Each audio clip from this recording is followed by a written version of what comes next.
जय Narayan all of you. आज हम लोग क्लास 10th का एक इम्पॉर्टेंट टॉपिक समझ लीजिए। एक क्वेश्चन तो फिक्स है, आने वाला है बोर्ड में। एक क्वेश्चन हमेशा आता है 3 से 4 नंबर में। इस बार 4 नंबर खत्म है तो 5 नंबर में भी हो सकता है और 3 नंबर में भी हो सकता है। तो आज हम लोग स्टैटिक्स स्टार्ट करने चल रहे हैं। स्टैटिक्स जैसा कि आपने क्लास 9th में भी थोड़ा बहुत पढ़ा होगा, स्टैटिस्टिक्स में हम लोग एनालिसिस करते हैं, इंटरप्रिटेशंस करते हैं, कैलकुलेशंस करते हैं। किसकी? डाटा की। अब डाटा कैसे होते हैं मैथमेटिक्स में? आप जानते हो सारे डाटा मैथमेटिक्स में न्यूमेरिक्स फॉर्म में होंगे। न्यूमेरिक्स मतलब काउंटिंग फॉर्म में होंगे या फ्रीक्वेंसीज फॉर्म में होंगे या ऑब्जर्वेशंस फॉर्म में होंगे। तो उन डाटा को कलेक्टिवली स्टडी करना होता है। समझ सकते हैं ना?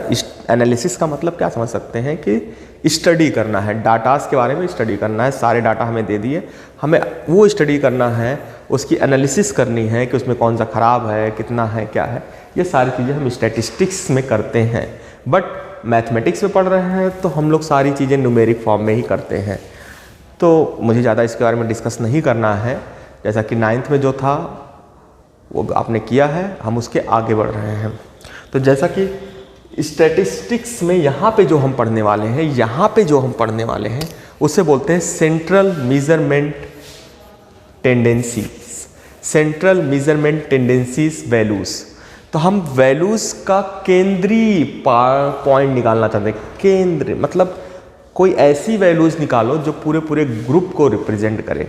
यदि आप समझना चाहो इसको तो ऐसे समझ सकते हो, जैसे एक बड़ा सा सर्किल है, उसके अंदर ढेर सारे डाटा हैं, ढेर सारे ऑब्जर्वेशंस हैं। अब मैंने बोला what is the central major tendencies, तो मीन्स इसका प्रेशर किस वैल्यूज पे है सबसे ज़्यादा। तो इसके लिए हम लोग एक सेंट्रल वैल्यू निकालते हैं और बोलते हैं इस सेंट्रल वैल्यूज की डिस्टेंसेस, ये सारी डिस्टेंसेस हर वैल्यू से लगभग सेम आएगी। तो ये से बोलते हैं हम लोग सेंट्रल वैल्यूज। तो किसी भी ग्रुप को रिप्लेस करने के लिए एक वैल्यू का यूज करते हैं हम लोग, उसे बोलते हैं सेंट्रल मेजरमेंट। सीधा सा एक एग्जांपल समझ सकते हो कि आपका बोर्ड का रिजल्ट जब आपसे पूछा जाता है कि आप बोर्ड में कितने % पाए हो, क्लास 10th में आपके परसेंटेज क्या है, तो आप सीधे बोलते हो कि मेरे 70% है सर। तो अब 70% का मतलब कुछ क्लियर नहीं है कि कितने सब्जेक्ट थे। 5 सब्जेक्ट थे, 6 सब्जेक्ट थे, 7 सब्जेक्ट थे। सारे सब्जेक्ट का उन्होंने कुछ एक वैल्यू निकाल लिया, उसे आप बार बार बोलते हो कि मेरे 70% थे। यदि मैं पूछता मैथमेटिक्स में कितने हैं तो उसमें कुछ और होंगे। बट वो जो वैल्यू आपने निकाला है वो चाहे कम वाले से चाहे ज़्यादा वाले से उस दोनों को बैलेंस करने की कोशिश करता है, उसे बोलते हैं सेंट्रल मेजर वैल्यूज़। मतलब कोई ऐसी वैल्यू जो छोटे वाले को और बड़े वाले दोनों को मेज़र करने की कोशिश करे, दोनों को बैलेंस करने की कोशिश करे। मतलब सेंट्रल यहाँ पे होगा, छोटा वाला भी इसके पास पहुँच सके, बड़ा वाला भी पहुँच सके। That is central measurements tendencies. तो अब सेंट्रल मेजरमेंट टेंडेंसीज को हम 3 तरीके से मेजर करेंगे। पहला मीन, दूसरा मीडियन और तीसरा मॉड। तो मीन तो आप बचपन से पढ़ रहे हो। मीन का दूसरा नाम आप समझ सकते हो एवरेजेस। क्या समझ सकते हो? एवरेजेस। एवरेजेस काउंट करना ही आपका काम है यहाँ पे, वही आपका सेंट्रल मेजर वैल्यूज होता है। यदि आपके पास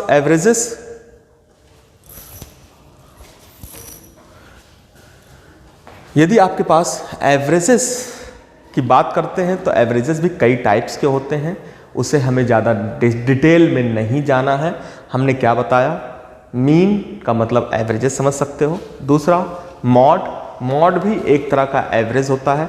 जैसे आप किसी लैब में जाते हो तो वहाँ पे CRO पे प्रैक्टिकल करते हो, बार बार प्रैक्टिकल करते हो, 5-6 रीडिंग लेते हो, तो देखते हो कि एक रीडिंग कई बार आया है। 6 बार में एक रीडिंग कई बार आया है, तो जो कई बार आया है वही आपका आंसर हो जाता है, तो उसे मॉड बोलते हैं।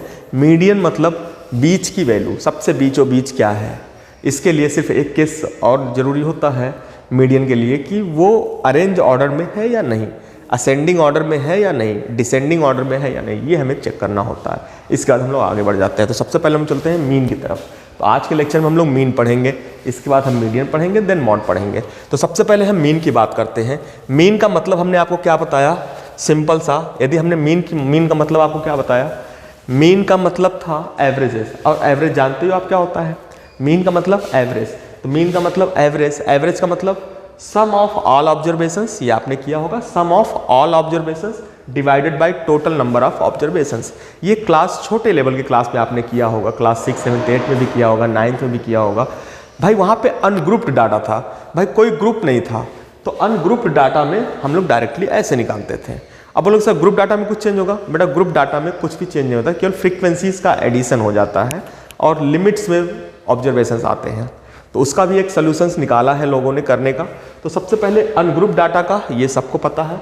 अब देखो पहला फार्मूला क्या बन गया आपका, let x1 x2 x3 dot dot xn are n observations. n observations है तो what is the mean, what is the average? Means mean is equal to sum of all observations x1 plus x2 plus x3 dot dot xn divided by total number of observations n हो गया, is equal to summation of xi upon n, summation of xi upon n। ये आपका पहला formula हो गया जो आप बचपन से करके आ रहे हो। क्लियर? अब दूसरा आता है ग्रुप डाटा। ग्रुप डाटा का मतलब क्या होता है कि बेसिकली वहाँ पे कुछ भी ऐसा नहीं है, एक लिमिट में ऑब्जर्वेशंस दिया होगा और उसकी फ्रीक्वेंसी दी होगी और कुछ और दिया होगा। तो जब आपको टेबल की फॉर्म में, लिमिट्स के फॉर्म में अपर लोअर लिमिट करके डाटाज दिए हों और फ्रीक्वेंसी गिवन हो तो समझ लेना वो ग्रुप डाटा का ही कॉम्बिनेशंस है। तो ग्रुप डाटा बेसिकली डिफरेंस कुछ भी नहीं है, वही काम करना है sum of all observations upon total number of observations, चाहे उस फॉर्म में करो चाहे इस फॉर्म में करो। तो सबसे पहली जो प्रॉब्लम आती है, दो लिमिट दिया है, हमारा ऑब्जर्वेशंस क्या होगा, मेन xi की वैल्यू क्या होगी। तो उसके लिए हम लोग क्या डिसाइड करते हैं, क्लास मार्क। क्या लिखते हैं सबसे पहले, क्लास मार्क। क्लास मार्क मतलब क्लास का ऑब्जर्वेशंस, क्लास मार्क मतलब क्लास का ऑब्जर्वेशंस। यदि आप ध्यान से देखें तो upper plus lower divide by 2, और जब अपर प्लस लोअर डिवाइड बाई 2 करोगे इसी को हम लोग क्या बोलते हैं, xi। क्या बोलते हैं, xi। मतलब जितने भी आपके ग्रुप दिए होंगे जब आप उसमें अपर प्लस लोअर डिवाइड बाई 2 करोगे तो x1 आएगा एक बार x2 आएगा एक बार x3 आएगा एक बार x4 आएगा। एक क्वेश्चन हम करके देख लेंगे। दूसरा क्या दिया होगा, फ्रीक्वेंसी। फ्रीक्वेंसी का मतलब कितनी बार आया है, x1 कितनी बार आया है, f1 बार आया है, x2 कितनी बार आया हुआ है, f2 टाइम्स आया हुआ है, x3 कितनी बार टाइम्स आया हुआ है, f3 टाइम्स आया हुआ है, xn कितनी टाइम्स आया हुआ है, fn टाइम्स आया हुआ है। तो what is the total number of sum of observations? तो sum of observation x1 into f1 plus x2 into f2 dot dot xn into fn divided by sum of all frequencies, मतलब यही होगा ना f1 plus f2। तो ये summation of fi, ये formula बन गया। बेटा इस फार्मूले का यूज हम करेंगे एक बार, अभी छोटा सा क्वेश्चन देख लेंगे, दो क्वेश्चंस देख लेते हैं फटाफट। और दूसरा अब देखो, तो ये हमारा इस डायरेक्ट मेथड होता है। क्या होता है इसे बोलते हैं लोग, इसे हम एक नाम देते हैं डायरेक्ट मेथड भी बोलते हैं।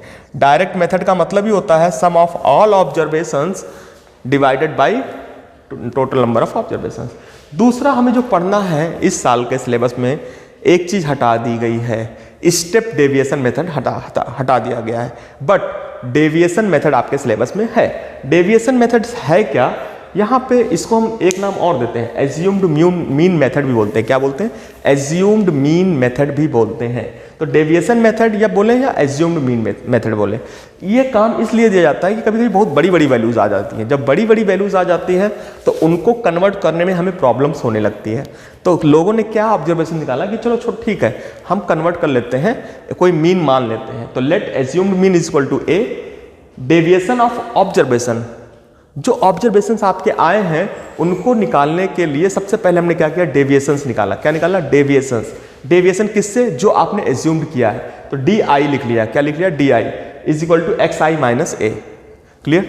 अब उसके बाद मीन क्या होगा, mean is equal to assumed mean plus summation of F I D I upon summation of I. देखो ये फार्मूला बन गया फिर से, एक्स आई की जगह डी आई कर दिया, एक्स आई की जगह डेविएशन लिख दिया अपॉन समेशन ऑफ फाइव। हाँ, इसका डेरिवेशन मैं करना तो चाहूँ कर दूँ, लेकिन कोई फायदा नहीं है हमें। आप कर सकते हैं, डी आई की जगह क्या पुट कर देना, x I minus A. Solve करोगे तो ए कैंसिल आउट हो जाएगा और यही बचेगा लास्ट में।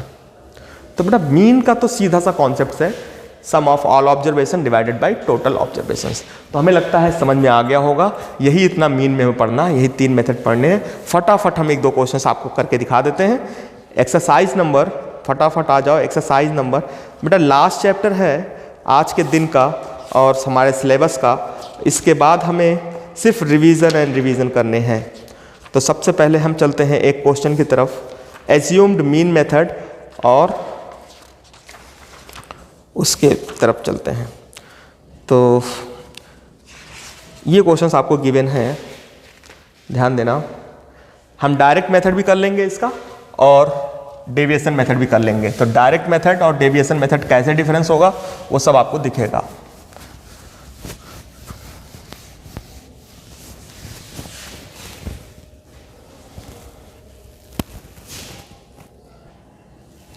ओके, तो आपको ये क्वेश्चंस गिवन है, ये क्वेश्चंस आपके सामने दिया हुआ है। आपको क्या गिवन है, टेबल आप ध्यान से देखोगे तो ये टेबल आपको गिवन होगा।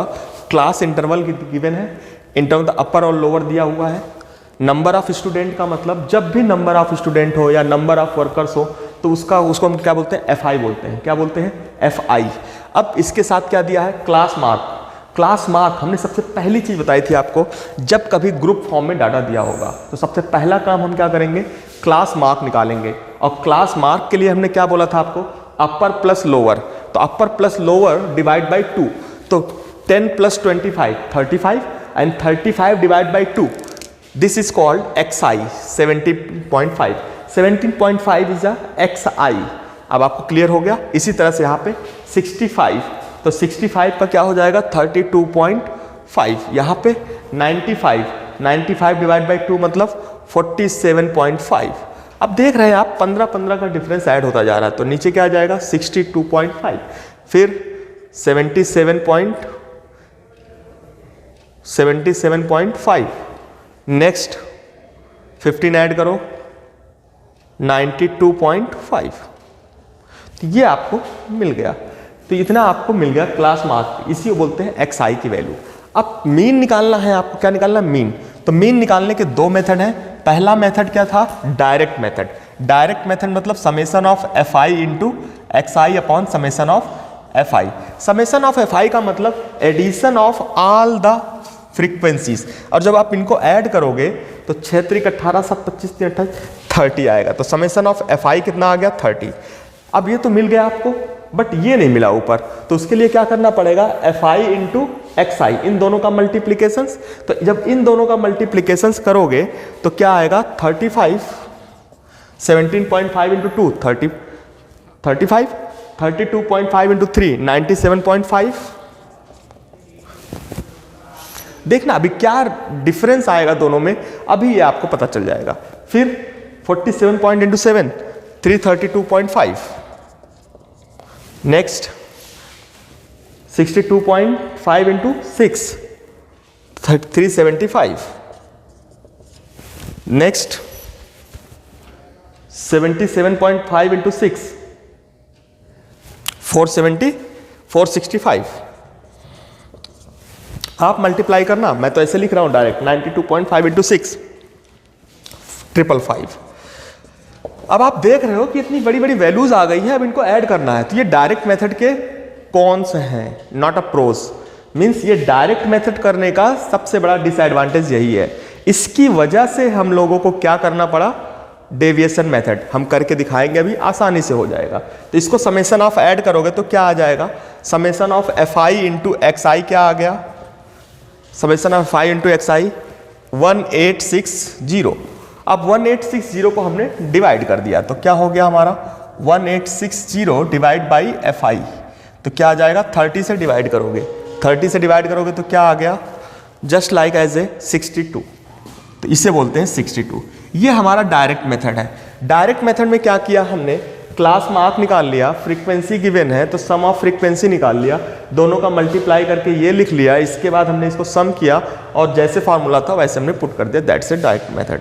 What is the problem in this problem is sum of all number is a bigger number. और जब बड़े नंबर का हमें सम करना होता है तो वो ज़्यादा डिफिकल्ट होता है। भाई बड़े बड़े नंबर्स को सम करना, मल्टीप्लाई करना, that is a difficult things, not a easy task. Clear. तो अब देखते हैं हम लोग डेविएशन मेथड क्या है। तो बेटा देखो, टेबल हम नहीं हटा रहे हैं, हम आपको सारी चीजें यहाँ पे करके दे रहे हैं। एक कॉलम और बन जाएगा, किसका, डेविएशन का। किसका बनेगा, डेविएशन का। तो ये आप नोट कर चुके होंगे। तो मैं कॉलम बनाने जा रहा हूँ बगल में। आपको एक कॉलम आपको ने बना लिया, इसको हमने बना लिया DI is equal to XI minus A, DI XI minus A। अब एक दूसरा कॉलम हमने यहाँ पे जनरेट कर लिया FI इंटू DI। अब देखो इसकी हमें ज़रूरत नहीं है। ये तो हमने आपको करके दिखाया कि क्या फ़ायदे और क्या नुकसान होने वाले हैं। तो xi a, अब एज्यूम्ड मीन क्या मानोगे? अब देखना बेटा, ध्यान देना, एज्यूम्ड मीन इसी में से कुछ मानना है। जो क्लास मार्क वाला कॉलम है, इसमें से कोई ऐसा नंबर मान लो जिससे आपका काम आसान हो जाए, जिससे आपका काम आसान हो जाए। डिफिकल्ट नहीं होना चाहिए, आसान होना चाहिए। तो आसान करने के लिए जो मैं मान रहा हूँ, सबसे बीच वाला नंबर लेता हूँ। 3 इधर से है, 3 6 है, तो बीच वाला नंबर या तो 62.5 ले लो या 47.5 ले लो। तो मैंने ले लिया 62.5। तो हमने एज्यूम्ड मीन क्या ले लिया? सबसे पहले हमने एज्यूम्ड मीन ले लिया, let assumed mean is equal to, this is a deviation method not a direct method. Assumed mean हमने क्या ले लिया? 62.5 ले लिया। अब जब 62.5 ले लिया तो डेविएशन क्या होगा? xi माइनस ना, तो x1 माइनस 62.5, x1 माइनस 62.5, तो कितना आ जाएगा? 17.5 घटाओगे तो क्या आ जाएगा? मीन्स यहां पे लिखोगे 17.5 माइनस 62.5, व्हाट इज दिस?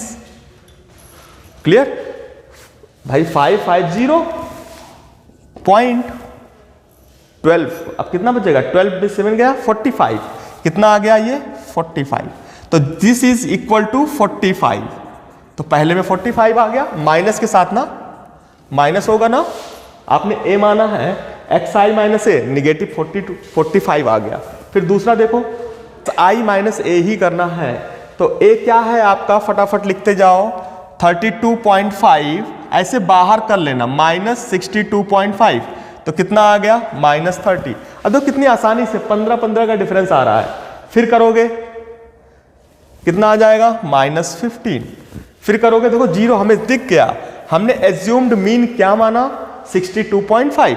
पहला वाला सब्ट्रैक्ट किया माइनस 45, दूसरे से किया माइनस 30। अब ये 15 इंक्रीज कर रहा है। अब नेक्स्ट क्या आ जाएगा? 15। फिर क्या आ जाएगा भाई? 62.5, 30 आ जाएगा। अब आपको दिख रहा होगा, अब आपको क्या निकालना है? fi इंटू डी आई, fi इंटू डी आई। fi कहाँ है? ये है। di कहाँ है? ये है। तो 2 into minus 45 minus 90, 3 into minus 30 तो minus 90, 7 into minus 15 minus 105, 6 into 0 0, 6 into 15 90, 6 into 30 180। अब आपको दिख रहा होगा कितना आसानी से ऐड होगा। ये देखो, इस वाले एडिशन में fi इंटू xi आसान है या fi इंटू डी आई आसान है? इजी दिख रहा होगा। सर इसको ऐड करना थोड़ा डिफिकल्ट है, इसको ऐड करना तो बहुत आसान है। 180 positive, 180 cancel out, minus 105 plus 90, तो minus 15 is equal to summation of fi into d i. तो fi इंटू डी आई की वैल्यू कितनी आ गई? माइनस 15। कहानी तो बहुत आसान हमारी हो गई। अब हमारा फार्मूला क्या था? उसी फार्मूले में पुट कर दो। क्या फार्मूला था? मैं मिटा रहा हूं, एक चीज मिटा रहा हूं यहाँ पे। अब ये टेबल आपकी सबकी बन गई होगी, मैं नीचे लिख रहा हूं बेटा। सबकी टेबल बन गई है तो मैं नीचे लिख रहा हूं। तो हमारा मीन क्या था? By the use of deviation method a plus summation of fi into d I upon summation of fi। तो a की वैल्यू कितनी है? 62.5। आपने एज्यूम किया ना 62.5। फिर plus summation of fi D I कितना है? Minus 15 divided by summation of fi कितना है? समेशन ऑफ fi कितना है? 30। तो माइनस 15 अपॉन 30 और प्लस है तो क्या हो जाएगा? माइनस हो जाएगा। What is the answer? 62.5 minus 1/2। तो व्हाट इज द आंसर? 62। और थोड़ी देर पहले आपने निकाला था, डायरेक्ट मेथड से भी निकाला था। आपने डायरेक्ट मेथड से भी निकाला था। कितना निकाला था? यदि आपको याद हो तो आपने निकाला था 62 आपने निकाला था। निकाला था कि नहीं निकाला था? थोड़ी देर पहले आपने ये सारे काम किए थे। क्लियर? मैं ऊपर लिख दे रहा हूँ, थोड़ा साइड में लिख दे रहा हूँ, आप कर सकते हो। 62.5 माइनस वैल्यू पुट किया माइनस 15 अपॉन 30। जब इसको सॉल्व करोगे तो 62 आएगा। तो यही डेविएशन मेथड का फायदा है। What is the benefit of deviation methods? बड़े बड़े सम नहीं करने होंगे, छोटा सा सम करना होगा, जो यहाँ पे किया मैंने। तो बेटा मीन में दो ही चीजें आने वाली हैं। अब तो स्टेप डेविएशन हटा दिया है, तो डेविएशन मेथड पूछेगा या ये पूछेगा? सबसे पहला काम क्लास मार्क करोगे, दूसरा fi होगा, और xi मिल गया, दोनों को मल्टीप्लाई करो, सम करो, डिवाइड करो, ये सारी चीज़ें काम करिएगा। ओके, मेरे हिसाब से अब मीन कंप्लीट हो गया। अब नेक्स्ट लेक्चर में हम लोग क्या करेंगे, डेविएशन करेंगे, मॉड करेंगे। क्या करेंगे, mode. Okay, Jai Narayan, once again all of you, thank you everybody.